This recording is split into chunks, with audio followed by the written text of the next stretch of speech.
Viewers, आज हम आपको एक ऐसे मुल्क के सफ़र पर लेके जा रहे हैं जिस मुल्क को खुले मैदान के नाम से भी जाना जाता है। इस मुल्क की तारीख इसलिए भी खास है क्योंकि एक बार इस मुल्क को दुनिया के मैप से ही निकाल दिया गया था। इस मुल्क ने अपनी आज़ादी के लिए 40 बार लड़ाइयाँ लड़ी। ये दुनिया का अकेला एक ऐसा मुल्क है जहाँ पर बर्थडेज कम और नेम डे ज़्यादा मनाए जाते हैं। इस मुल्क में किसी के घर के अंदर टोपी पहनकर जाना मना है, और अगर आप टोपी पहनकर जाएंगे तो इसका मतलब इनकी इंसल्ट करना होगा। व्यूअर्स, आज हम बात कर रहे हैं यूरोप के सबसे खूबसूरत मुल्क पोलैंड की। तो वीडियो को शुरू करने से पहले हमारे चैनल AK Speaks को लाइक और सब्सक्राइब करना मत भूलें। व्यूअर्स, पोलैंड का ऑफिशियल नेम है रिपब्लिक ऑफ पोलैंड और ये मुल्क जर्मनी, यूक्रेन, बेलारूस और रशिया के साथ मिलता है। ये यूरोप का सबसे बड़ा मुल्क है और आपको यकीन नहीं होगा, लेकिन ये इटली और UK से कई गुना बड़ा मुल्क है। मुल्क की कुल आबादी की बात करें तो ये 3 करोड़ 80 लाख के करीब है। इस मुल्क में 61% लोग शहर में रहते हैं और वही 39% लोग गांव में। हमने आपको पहले ही बता दिया कि पोलैंड मुल्क की तारीख बहुत ही दिलचस्प है। इस मुल्क ने 1-2 नहीं बल्कि 40 बार आज़ादी की लड़ाई लड़ी है। इस मुल्क ने 17वीं सदी में अपनी पहचान को लेकर बहुत कोशिश की। अगर 17वीं सदी में कोई सबसे ज़्यादा तंग मुल्क था तो वो पोलैंड था। आपको जानकर हैरानगी होगी कि पोलैंड को 1772 से लेकर 1995 तक के वर्ल्ड मैप से अलग कर दिया गया था। चलिए अब आपको बताते हैं कि इस मुल्क का नाम पोलैंड क्यों रखा गया। व्यूअर्स, पोलैंड का मतलब है people living in open fields.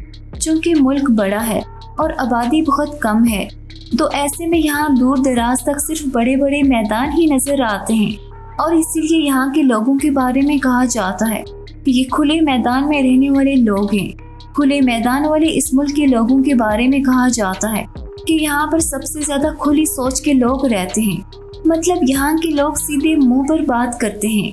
यहाँ पर आपको कोई भी ऐसा इंसान नहीं मिलेगा जो कि पीठ के पीछे आपके बारे में बोलता हो। लोग सामने बोलते हैं और वही बात करके खत्म कर देते हैं। पोलैंड के लोगों को सबसे ज्यादा अगर किसी भी चीज से नफरत है तो वो है झूठ। कभी भी इनसे किसी भी बात को लेकर झूठ मत बोलिएगा, क्योंकि ऐसा करने पर आप इंसान का भरोसा हमेशा के लिए खो देंगे और आपके लिए बड़ा नुकसान हो सकता है। क्योंकि पोलैंड के रिहायशी अपने दोस्तों के लिए सबसे अच्छे जाने जाते हैं और ये कभी भी किसी को धोखा नहीं देते हैं और ना ही किसी से धोखा खाते हैं। व्यूअर्स, क्या आपने पोलैंड की वार्सा सिटी के बारे में सुना है? अगर नहीं तो आज हम आपको बताते हैं कि इस शहर के साथ क्या हुआ था। सेकेंड वर्ल्ड वॉर में ये शहर पूरी तरह से तबाह हो गया था। यहाँ पर कुछ बचा ही नहीं था। सारी की सारी बिल्डिंग्स मलबे में बदल गई थी और सारे के सारे घर कब्र बना दिए गए थे। लाखों की तादाद में लोग इस मुल्क में मारे गए थे, लेकिन सबसे ज्यादा तबाही वार्सा में ही मची थी। जो यहाँ की हालत थी, इसे देखकर कोई भी सोच नहीं सकता था कि ये शहर दोबारा बस जाएगा। लेकिन देखिए यहाँ की हुकूमत की चाहत, यहाँ के लोगों की मेहनत ने इस शहर को दोबारा खड़ा कर दिया। आज के पोलैंड का दारुल खिलाफा होने के साथ साथ मुल्क का सबसे बड़ा शहर भी है। अब इस शहर को देखने के बाद कोई बोल ही नहीं सकता कि एक वक्त में ये मलबे का ढेर था। क्या आप जानते हैं यूरोप का सबसे पुराना रेस्टोरेंट कहाँ है? पोलैंड के दारुल हुकूमत वार्सा में।